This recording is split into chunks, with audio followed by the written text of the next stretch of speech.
تو 3 باتیں جو ہے نا وہ اپنے پلے آپ باندھ لیں اور ان پر آپ عمل کریں، جو مشکل بھی نہیں ہے، بہت آسان ہیں، آسان وظیفہ ہے۔ آج کل کے دور میں لوگ وظیفے کی طرف بہت جاتے ہیں کہ ہمیں کوئی ایسا وظیفہ مل جائے جس سے ہماری تقدیر بدل جائے، تو میرے خیال سے اگر ائمہ کے ارشادات کو ہی وظیفہ سمجھ کے ہم لے لیں تو وہ ہماری زندگی کو بدل کے رکھ دے گا۔ تو آپ فرماتے ہیں کہ اگر اللہ کی رضامندی چاہیے تو 3 کام کرو، ایک تو کثرت سے توبہ کیا کرو۔ توبہ ویسے بھی جو ہے عبادت کا درجہ رکھتی ہے، گناہوں کی معافی کا ذریعہ ہے، اور یہ اللہ کی رضا اور خوشنودی کا ذریعہ ہے، لہٰذا ہر وقت استغفار توبہ یہ ہونا چاہیے، ہمیں اپنا وظیفہ بنا لینا چاہیے۔ حدیث پاک میں آتا ہے حضور علیہ السلام 70 مرتبہ یا 100 مرتبہ سے بھی زیادہ روزانہ استغفار پڑھتے تھے، حالانکہ آپ کو ضرورت نہیں ہے، لیکن یہ درجات میں بلندی کا ذریعہ ہے اور ہمیں امت سکھانا کے لیے ہے۔ تعلیم ہے۔ جی۔ دوسری بات آپ نے ارشاد فرمائی کہ آپ سخاوت کرو، فقراء کو کھانا کھلاؤ، یعنی جہاں تک ممکن ہو وہ لوگ جو محتاج ہیں، جن کو ضرورت ہے، آپ انہیں ضرور کھانا کھلائیں۔ اس سے آپ اپنے رب کو بہت اپنے قریب پالیں گے اور یہ اللہ کی رضا کا بہت بڑا جو ہے نا وہ ذریعہ بن جائے گا۔ تو اگر زیادہ باتوں کو چھوڑ کر ہم ان 2 باتوں کو لے لیں، اور تیسرا بھی آپ نے یہ بھی فرمایا کہ عاجزی اور انکساری کا پہلو بہت سکھایا آپ نے فرمایا جو بندہ عاجزی کرتا ہے اللہ اس سے بہت جلد راضی ہوتا ہے۔ یہ جو تکبرانہ انداز ہوتا ہے نا، اچھا انسان کا یہ انداز اس وقت دیکھنے والا ہوتا ہے جب اس کے پاس اختیارات آتے ہیں۔ ابھی تھوڑی دیر پہلے آپ نے ایک سوال بھی ایڈ کیا تھا کہ کچھ لوگوں کو جب اختیارات ملتے ہیں تو ان کا جو ہے نا طرز عمل بدل جاتا ہے، تو وہ حقیقت میں ان کی اصل پہچان ہوتی ہے، وہ ان کا تعارف ہوتا ہے کہ وہ ان کے حالات نہیں بدلے، بلکہ اب کیا ہوا کہ ان کی اصل پہچان سامنے آئی کہ وہ کس کردار کے مالک ہیں۔ ورنہ امام نے تو یہی کیا نا کہ وہ تو حاکم وقت کے داماد بننے کے بعد بھی آپ کی زندگی میں کوئی تبدیلی نہیں آئی، جیسے تھے ویسے ہی رہے ہیں۔ تو اس لیے عاجزی اور انکساری یہ ایک ایسی چیز ہے کہ جو انسان کو اللہ کا قرب دلاتی ہے، اور امام نے فرمایا اگر آپ یہ اختیار کر لیں گے 3 باتیں تو انشاءاللہ آپ اللہ کی رضامندی اور خوشنودی کو پالیں گے۔ بہت عمدہ۔ قبلہ آغا صاحب، اگر یہ سارے ماحول جیسے امام کہ مطلب رشتہ ہو گیا، مطلب ویسے اگر ہم دیکھیں تو ہر چیز نارمل ہے، پھر اچانک ایسا کیا ہوا، کیا ملوکیت کو خوف طاری ہوا کہ امام کو بغداد بلایا گیا، گرفتار کروایا گیا، پھر زہر دیا گیا، شہادت ہوئی، تو وہ کیا ایسے اسباب ہوئے، پھر کس طرح وہ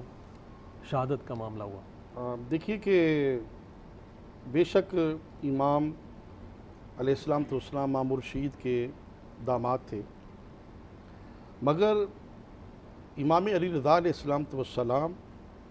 کے ساتھ لوگوں کو اتنی محبت ہو گئی تھی کہ امام کی اقتداء میں کم و بیش 10 ہزار انسان جو تھا وہ ایک وقت کی نماز پڑھتا تھا، اور امام محمد تقی علیہ السلام تو السلام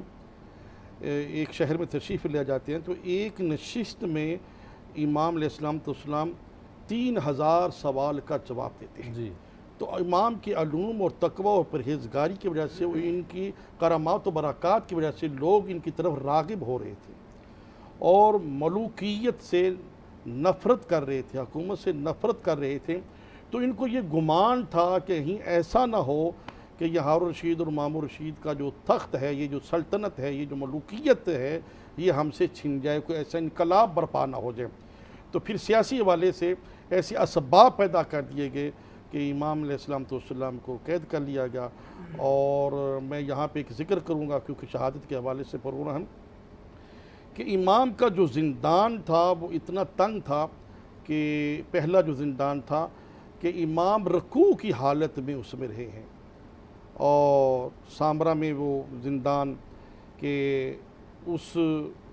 میں کنواں تھا، اس کنویں میں پھر ایک آگے ایک غار تھی چھوٹی سی، امام نہ صحیح طریقے سے اٹھ سکتے تھے، نہ بیٹھ سکتے تھے، نہ امام لیٹ سکتے تھے،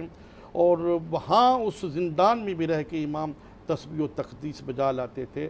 امام کا زہد و تقویٰ دیکھیں کہ امام کو اپنی شہادت کا علم ہو چکا ہے کہ مجھے زہر مل جائے گا، مگر اس کے باوجود امام کی نماز میں، امام کے قرآن کریم کی تلاوت میں، امام کی تسبیح و تقدیس میں ذرا بھی فرق نہیں آیا کہ جس طرح یہاں ایک قیدی کو سزائے موت دی جائے اور وہ گھبرا جاتا ہے، اس کا بلڈ لو ہو جاتا ہے، وہ بے ہوش ہو جاتا ہے، وہ پریشان ہو جاتا ہے، مگر یہ تو آپ انسان ہیں، امام تو امام ہے، مگر امام کے تقویٰ و پرہیزگاری میں، تسبیح و تقدیس میں کوئی بھی کمی نہیں آئی، اور امام علیہ السلام کو شہید کیا جاتا ہے۔ مگر شہادت کے بعد مامون رشید کو معلوم ہوا کہ جس شان و شوکت کے ساتھ امام علیہ السلام کا جنازہ اٹھایا گیا، ایک جمع غفیر تھا، ایک تعداد تھی لوگوں کی امام کے ساتھ عقیدت کرنے والوں کی۔ جی جی، بے شک۔ وقت محدود ہے، ورنہ تو کچھ اور بھی سوالات تھے. قبلہ آغا علامہ جعفر رضا علوی صاحب آپ کا شکریہ، مفتی وسیم صادق بندگی صاحب آپ کا شکریہ، مسیب عزیز بھائی آپ کا شکریہ. آپ کے کلام پہ اختتام کریں گے. ہمارا وقت محدود تھا، وقت ختم ہوا. ناظرین آئندہ پروگرام تک کے لیے اجازت چاہیں گے. آج کے لیے اتنا ہی تھا. مسیب بھائی کے کلام سے اختتام کریں گے. جی مسیب بھائی. جہاں میں آج امام تقی کا ماتم ہے، جہاں میں آج امام تقی کا ماتم ہے، تقی کے سوگ میں ڈوبا ہوا یہ عالم ہے. میرے امام کو زہر دغا سے مارا گیا، میرے امام کو زہر دغا سے مارا گیا. پھر آج خانہ سادات میں بپا غم ہے. علی نقی کو یتیمی کا پرسہ پیش کرو،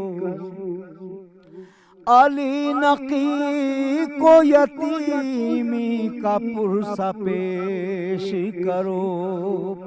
فلک نشینوں کے لب پر صدائے پیغام ہے. پھر آج ٹوٹی ہوئی پسلیوں کا درد بڑھا، پھر آج ٹوٹی ہوئی پسلیوں کا درد بڑھا. لبوں پہ بین ہے زہرا کی آنکھ بھی نم ہے. جہاں میں آج امام تقی کا ماتم